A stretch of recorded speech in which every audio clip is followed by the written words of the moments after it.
देवरी तालुका में एक शादी समारोह में आई 12 साल की बच्ची के अपहरण और हत्या के मामले में पुलिस ने पुख्ता सबूत के अभाव में घटना की जांच की और 4 विधि संघर्ष बच्चों को गिरफ्तार कर लिया है। 19 अप्रैल को पीड़ित लड़की अपनी बहन के साथ देवरी तालुका के चिचगढ़ पुलिस स्टेशन के अंतर्गत गोटनपार गांव में एक शादी समारोह में शामिल हुई थी और पीड़ित लड़की के दोस्त उसे अपनी बाइक पर बैठाकर वाड़ेकासा जंगल में ले गए और पीड़िता के साथ सामूहिक बलात्कार किया गया। 20 अप्रैल की सुबह 3 बजे इसके साथ लड़के द्वारा जंगल में खोजबीन की गई तो ग्रामीणों ने पुलिस को सूचना दी कि पीड़ित लड़की का शव जंगल में देखा गया।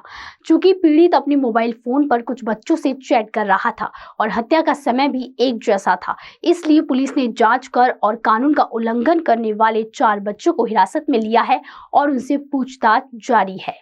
आतापर्यंत ते गुन्ह्यामध्ये 4 आरोपींना ताब्यात घेतली आहे आणि त्याने नागपूरमध्ये बाल सुधारगृह आहे तिथे जे जुवेनाइल जस्टिस बोर्ड आहे त्यांनी 17 मे पर्यंत तिथे पाठवलेले आहे।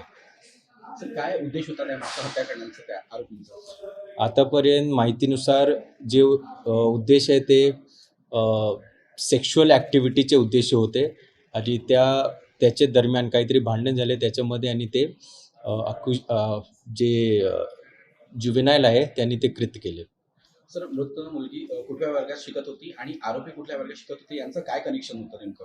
कुठून ओळख पटली आहे? जे मुलगी होते ते आता स्टँडर्ड 6 मध्ये होते आणि जे मुलगा होते ते 4ही लोक 12th पास आउट होते आणि आता ते सध्या ते डिफरंट शॉप्समध्ये ते जॉब करत होते। सर अतिशय नक्षलग्रस्त भागात ही सगळी घटना घडली, ज्या ठिकाणी चॅलेंजिंग सगळे आपले सांगितलं त्या पद्धतीनं कशा पद्धतीने तपास करताना काय काय अडचणी नेमक्या आल्या होत्या आपल्याला? अडचणी अशा आल्या होत्या की तिकडे काहीतरी CCTV फुटेज नव्हते किंवा मोबाईलचे नेटवर्क नव्हते आणि इंटरनेटची सुविधा पण नव्हते आणि जे विलेजर्स होते तिकडे ते जास्त कोऑपरेट केलेले नाही। तर